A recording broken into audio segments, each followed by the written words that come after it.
Chairman সাহেবের কাছে যাই, একটু কথা টথা বলার আছে, কথা টথা বল। চেয়ারম্যান সাহেব কি খবর? মন খারাপ হয়ে বসে আছেন কে?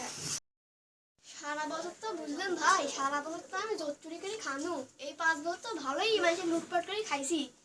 তো ভাবছি এই বছর ইলেকশনে আমি কি করে জিতবো। বুদ্ধি আছে, আমরা বাড়ি বাড়ি যে 500 টাকা করে ধরিয়ে দেবো, তাহলে সবাই আপনাকে ইলেকশনে জিতাবে। বুদ্ধিটা অনেক ভালো, কিন্তু তোমার বুদ্ধি শুনে যদি আমি টাকা দিই তাহলে আমার অনেক বড় লোকসান হয়ে যাবে।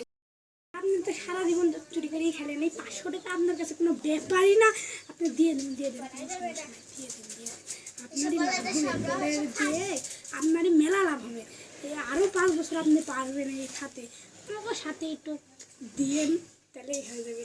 আচ্ছা, যদি এই বুদ্ধিটা ভালো লাগে তাহলে আপনি এই বুদ্ধিটা করে চলে গেলাম, টাটা।